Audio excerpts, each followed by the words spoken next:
பணம் இல்ல, படிப்பில்ல, அவன்கிட்ட எதுவுமே இல்ல. ஆனா ஒரு செத்த எலிதான் அவன் வாழ்க்கையே மாத்துச்சு அப்படின்னு நான் சொன்னா நீங்க நம்புவீங்களா? வாங்க கதைக்குள்ள போய் பாப்போம். ஒரு சின்ன கிராமம்.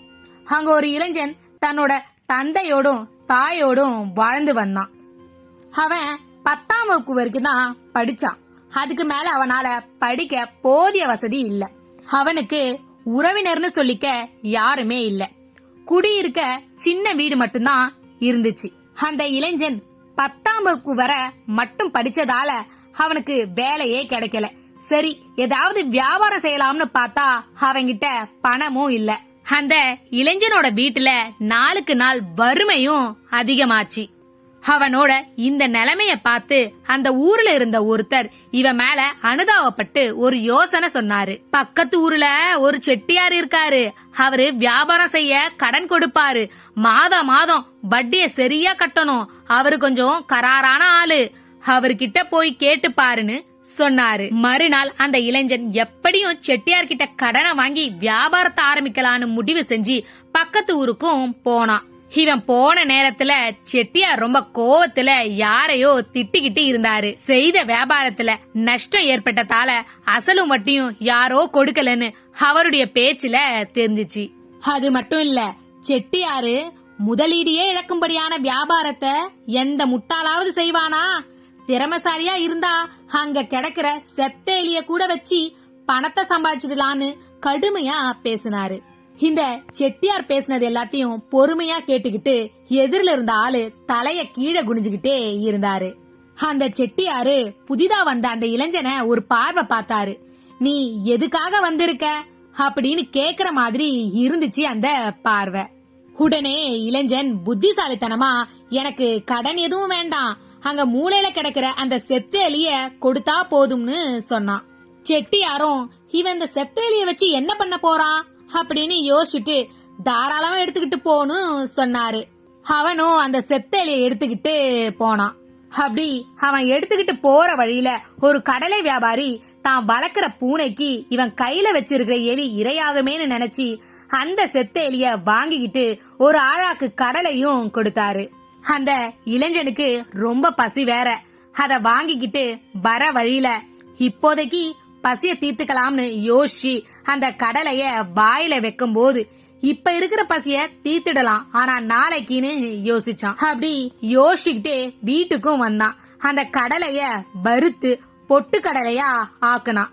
அதோட ஒரு குடத்துல குடி தண்ணீரும் எடுத்துக்கிட்டு ஊருக்கு வெளிய மரத்தடியில உக்காந்தான். அங்க கடுமையான வெயில். விறகு வெட்டுறவங்க விறக வெட்டிக்கிட்டு இருந்தாங்க. அந்த விறகு வெட்டுறவங்கல சிலர் களைப்பு மிகுதியால இலைபார மரத்தடியில அமர்ந்தாங்க. அங்க ஏற்கனவே மரத்தடியில அந்த இளைஞன் அமர்ந்திருந்தாலையா, களைப்போடு வந்தவங்களுக்கு கொஞ்சம் வறுத்த பொட்டுக்கடலையும் ஒரு குவளை தண்ணீரையும் கொடுத்தான். அவங்களும் அத வாங்கி சாப்பிட்டு பதிலுக்கு அந்த இளைஞனுக்கு ஆளுக்கு 2 விறகு கட்டைகளை கொடுத்தாங்க. அவனுக்கு கிடைச்ச விறகு கட்டைகளை வித்து பணத்தை வாங்கினான். தனக்கு கிடைச்ச பணத்தை வச்சு மறுபடியும் கடலைய வாங்கினான். மறுபடியும் வறுத்தான்.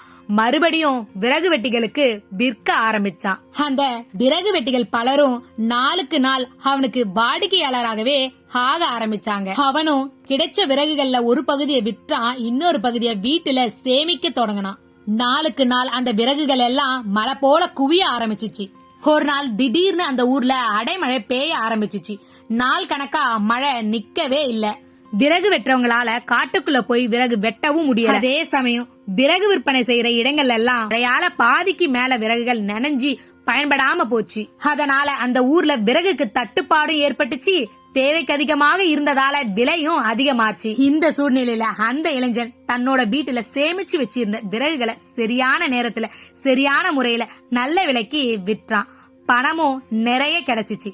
ஆனா அதை விட முக்கியமா ஊர்ல இருக்கிற மக்களோட தேவையையும் அவன் சரியான நேரத்துல பூர்த்தியும் செஞ்சான். அந்த பணத்தை மூலதனமா வச்சு அவன் நினைச்ச மாதிரியே சிறிய வியாபாரம் ஒண்ணு தொடங்கினான்.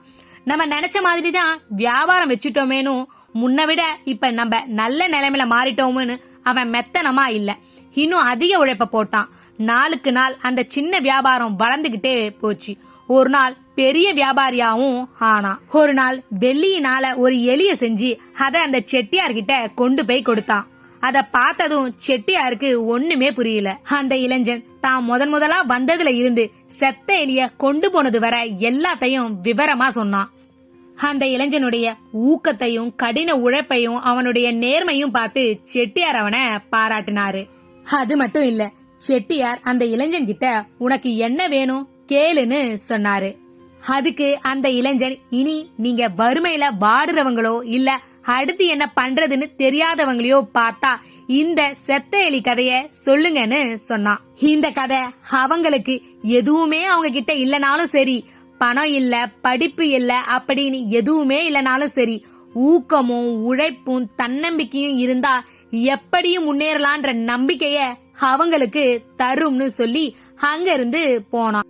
இந்த கதையில அந்த இளைஞன் செட்டியார் கிட்ட சொன்னதே தாங்க நானும் உங்ககிட்ட சொல்ல போறேன். உங்ககிட்ட பணம் இல்லாம இருக்கலாம், படிப்பு கூட இல்லாம இருக்கலாம், ஏன் வறுமையில கூட இருக்கலாம், அடுத்து என்ன பண்றதுன்னு கூட தெரியாம இருக்கலாம். ஆனா உங்க மனசுல ஊக்கம் இருந்தா, உழைக்கிற தன்னம்பிக்கை இருந்தா, எந்த நிலையில இருந்தாலும் எப்படி முன்னேற முடியும்னு சொல்லி இந்த கதைய முடிக்கிறேன். இந்த வீடியோ பிடிச்சிருந்தா லைக் பண்ணுங்க. இது போன்ற கதைகள் கேட்க சேனலை சப்ஸ்கிரைப் பண்ணிக்கோங்க. இன்னொரு நாள் இன்னொரு சுவாரஸ்யமான கதையோடு சந்திப்போம்.